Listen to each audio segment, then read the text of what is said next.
Hola, ¿qué tal? Buenos días. Espero estén teniendo un excelente día y quiero que sigamos con esta serie de devocionales basados en el primer libro de Samuel, ahora capítulo 4, versículos del 12 al 22. 4 desgracias en un día, ese es el tema de este día y quiero que vayamos a una breve introducción.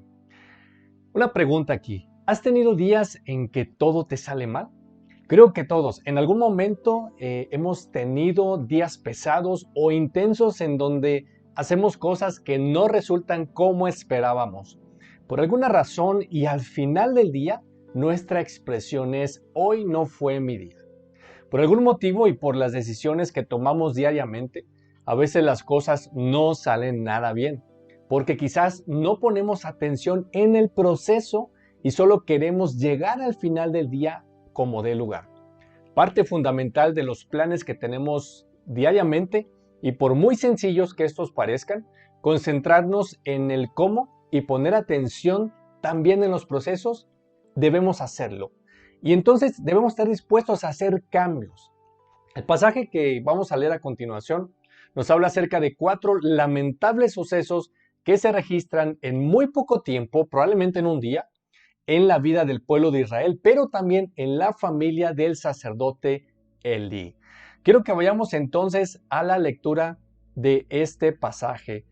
Capítulo 4, versículos del 12 al 22. Y dice así: Un hombre de la tribu de Benjamín corrió desde el campo de batalla y más tarde ese mismo día llegó a Silo, habiendo rasgado su ropa y echado polvo sobre su cabeza en señal de dolor. Elí esperaba junto al camino para oír noticias de la batalla, pues estaba tan preocupado por la seguridad del arca de Dios que le temblaba el corazón.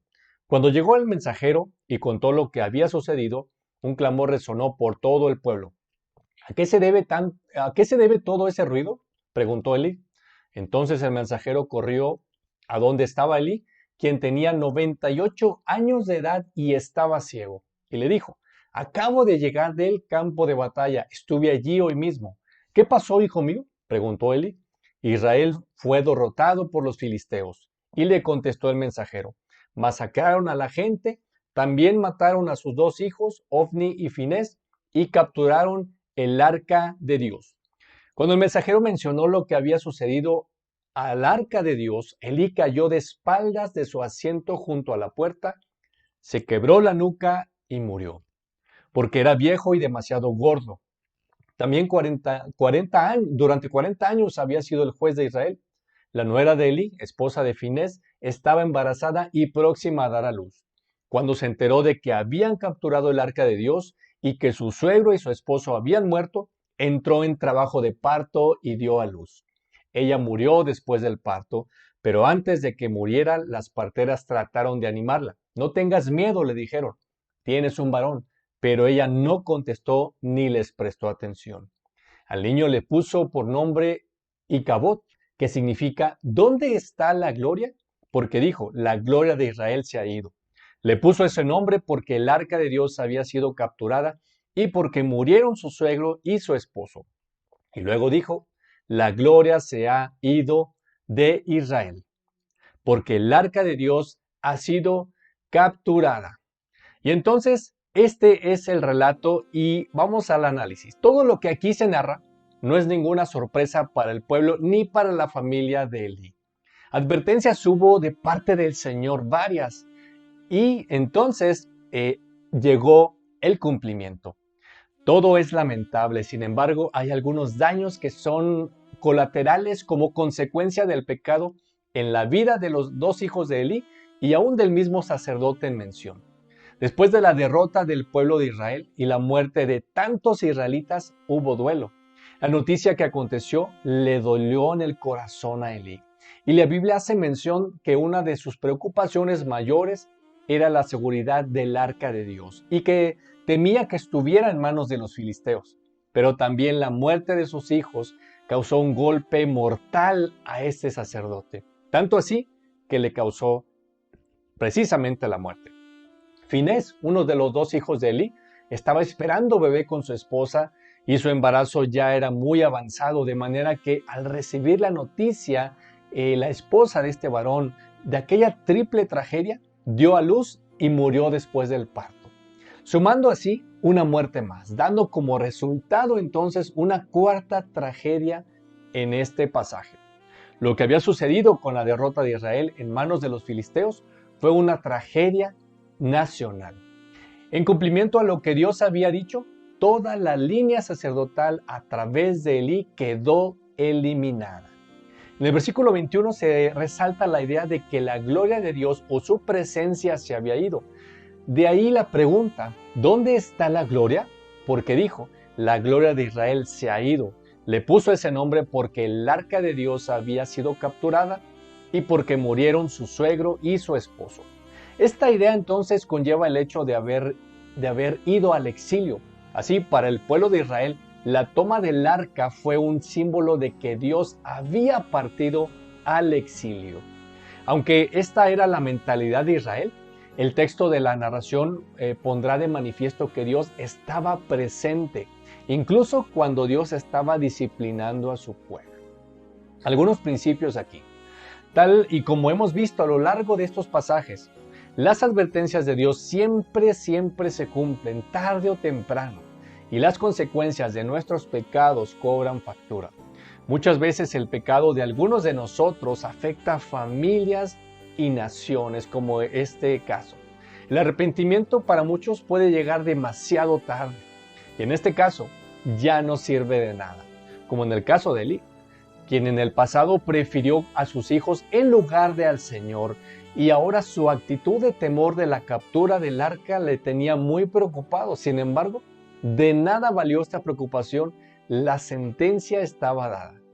Un buen principio a practicar es que debemos corregir nuestras actitudes cuando es tiempo.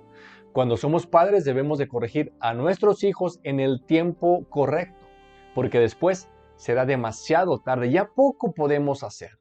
Si la presencia de Dios se apartara de nosotros, podríamos considerarnos muertos, estaríamos exiliados de su presencia. Sin embargo, una verdad eterna es que aquellos que llegamos a Cristo y que Dios nos adopta como sus hijos por medio de la persona y la obra de Jesucristo, jamás seremos rechazados por Él. Promesas tenemos muchas en la Biblia, aquellas que nos hablan sobre la presencia permanente de Dios a través de su Espíritu en la vida de aquellos que somos creyentes. Las desgracias vistas en el pasaje no llegaron solas ni llegaron por casualidad. Tuvieron su origen en algo que sucedió, un pecado recurrente, consciente y una negativa al arrepentimiento. Asimismo, sigue sucediendo hoy en nuestras vidas, así que tengamos cuidado, pero sobre todo tengamos temor de Dios. Y aplicando esto a nuestra vida, podemos decir lo siguiente: un deseo personal y un deseo quizás de muchos de ustedes es que jamás tengamos que decir, como se menciona en el pasaje, la gloria se ha ido de Israel. Que la gracia de Dios, que su misericordia y su misma presencia jamás se aparten de su iglesia el día de hoy. El día de hoy, como ya se hizo mención, la presencia de Dios no puede irse de nosotros, pero sí podemos apagar o contristar al Espíritu Santo de Dios que habita en nosotros. Déjame darte 2 versículos acerca de esta situación. Efesios 4:30 nos habla sobre esta realidad. No entristezcáis al Espíritu Santo de Dios con la forma en que viven. Recuerden que Él los identificó como suyos y así les ha garantizado que serán salvos el día de la redención. 1 Tesalonicenses 5:19-21 dice también: no apaguen al Espíritu Santo, no se burlen de las profecías, sino pongan a prueba todo lo que se dice, retengan lo que es bueno. De manera que no es mi vecino, no es mi hermano, no es mi papá, no es mi hijo el responsable de mis actos, sino yo mismo puedo estar ofendiendo a Dios con mis pecados. Seamos entonces conscientes de que las desgracias, muchas de ellas en nuestras vidas, son causadas por nuestra misma negligencia y nuestras acciones con respecto a la palabra de Dios. No le echemos entonces la culpa a nadie y ni siquiera a Dios de cómo nos está yendo en la vida. Asumamos entonces toda consecuencia en el futuro, de aquello que el día de hoy estamos sembrando de una forma consciente. Espero que esto sea de bendición a tu vida y si Dios quiere el día de mañana nos vemos.